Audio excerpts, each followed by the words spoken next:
Okay, so this first one is more of a point and shoot. I try hard not to go in and shape the path with how I want to do it, so it kind of looks awkward. It's not the bad example because it just kind of looks bad altogether, but let's see how it runs. So I point, shoot, I still try to get out of there. So yeah, it's a little awkward, but not. I'm just using my inside arm and my inside leg. Okay, I had to rewind it. So there's no real shaping the path. He still takes it kind of turning, but also kind of straight. He's bending over the jump a little bit, but he's taking the jump pretty straight.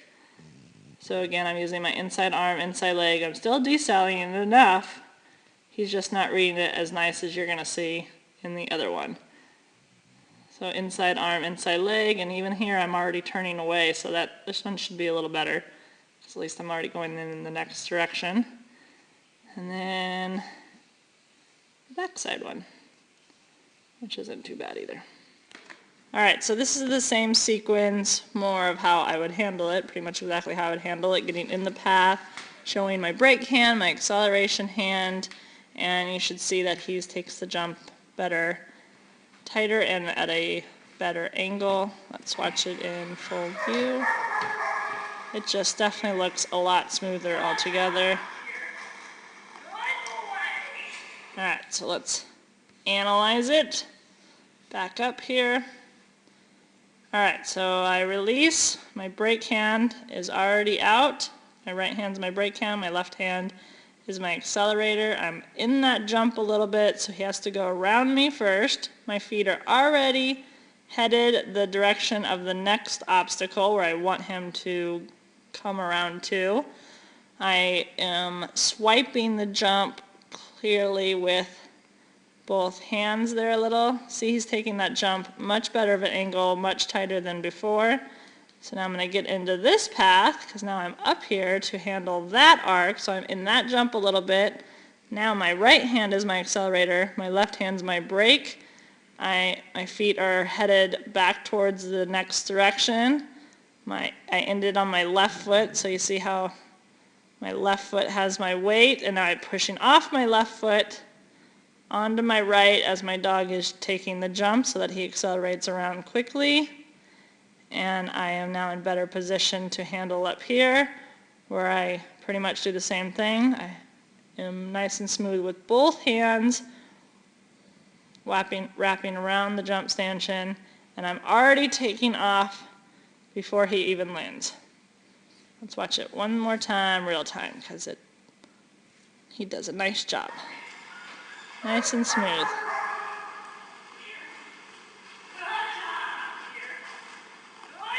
So it's slow, not panicky. It's just nice and clear. Good boy.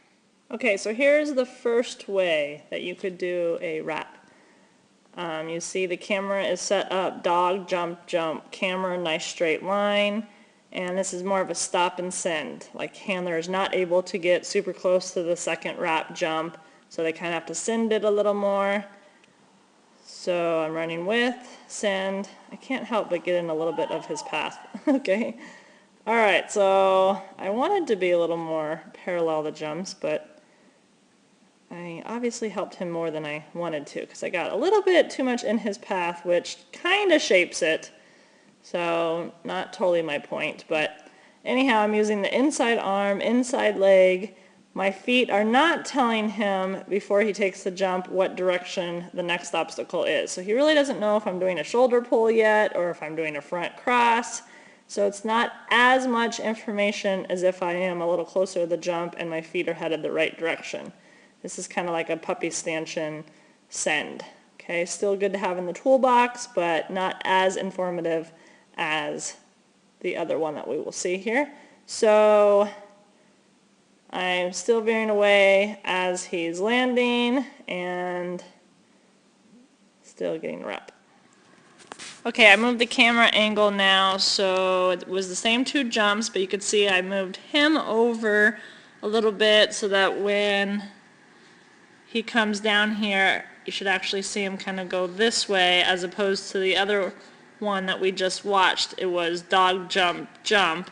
Now I slid him over a little closer to where I am standing so that his angle will be a little archier by the time we hit this jump. And I'm going to get in there and show it a little better here. So let's watch it.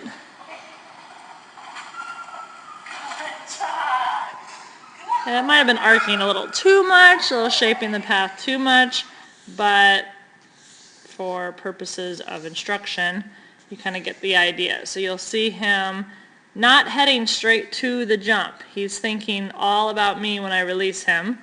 Jump, he's headed just to my side, and right about here, I am now signaling him to take the jump.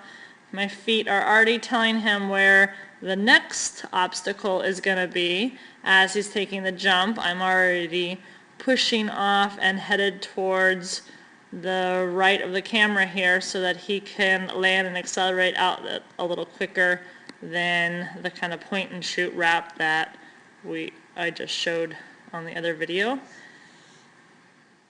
Okay, so let's break it down here. We have the dog on our left. We're just going to do one jump, and this is teaching our dog what it is that when we signal with our brake hand and our accelerator hand, and we want a true tight wrap, what it's going to look like. So this is going to help you break it down and teach it to your dog. So the dog is going to be on the left, Joker's on your left, my left. My brake hand is my right arm in this case. It's the opposite hand, the off arm, and it's going to have your toy or cookie in it, and then the arm closest to the dog is going to be your accelerator arm, and that's what Don Weaver calls both of those. An accelerator arm is the arm closest to the dog, and the brake arm, which is the off hand, is what tells your dog to take it collected, ease up, this is going to be a tight turn type thing.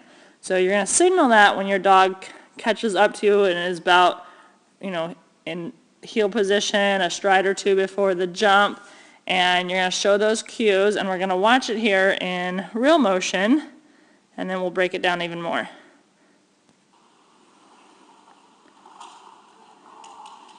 Okay, so you see I rewarded nice and close, and let's break it down here. So when I release him,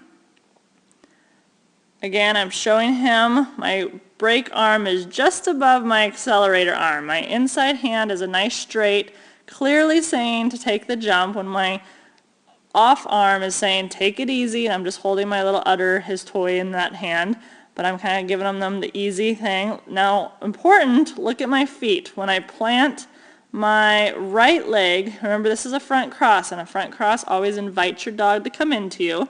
So when I plant that right leg and I swing him around that right stanchion, my feet, important, are telling him what the next obstacle is. That's my philosophy, that my dog always knows where they are going next. So it's a little clearer than if I'm wrapping the jump and still facing the jump. He's getting as much information as possible before he takes off.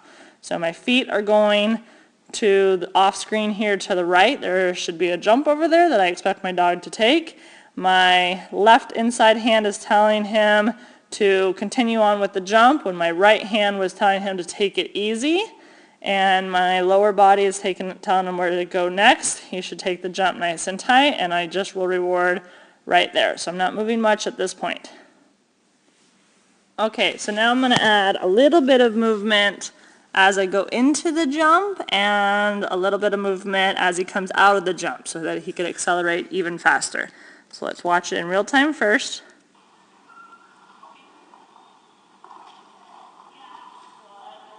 Alright, and then let's break it down. So backing up. Alright, so I gave myself another step here. As I released him, I'm stepping towards the jump.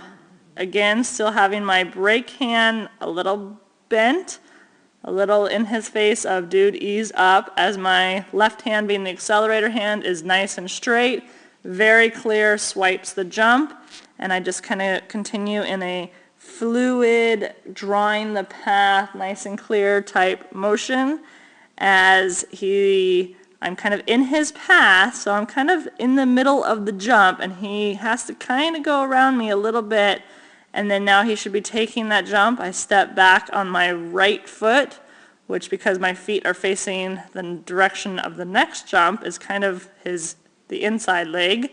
I step back, I put my weight on that foot. As I swipe him around that inside stanchion, he's taking it at an angle, and right about here I know that there's no way he's going to take it anything but tight, and I'm going to start pushing off, and as he lands I'm going to accelerate out and reward a little further down at my side so that he gets rewarded now for quickly coming out of the turn. Okay, this one here again, I am just adding a little bit more movement into the jump, and I'm going to try to get out of it even quicker before I'm going to take my eyes off him before he totally lands the jump and race him out of it and meet him a little further up, probably almost even off camera here. So let's see what it looks like in real time.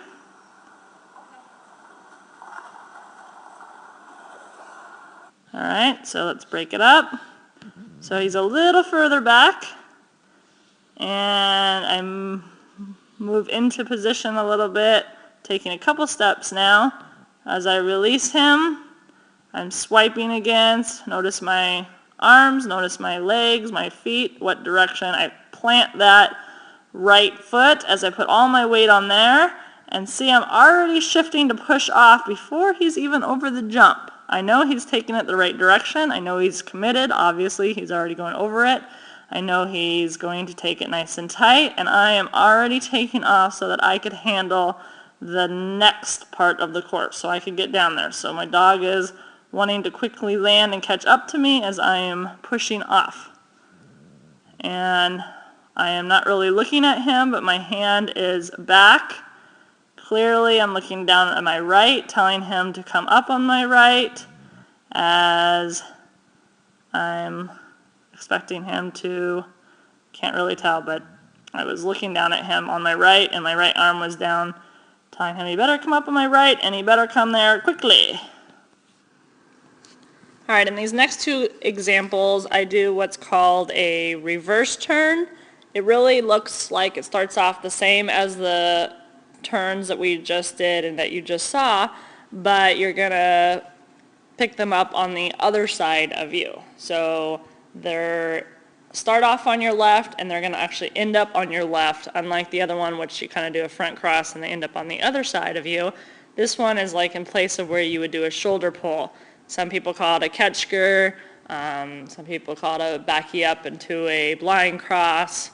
I just kind of call it a reverse turn. So let's watch it here. You'll see it starts off pretty much the exact same. I just, as he takes off, look over my left, pick him up there. So let's look at it real quick in slow motion. Brake hand, accelerator hand, feet still going to that jump to the right. Still looks exactly the same, just as he jumps off, I flip and I right here am looking over my left as he comes around and go from there. And I think there's one more on here where I go to the other jump, so let's watch that one.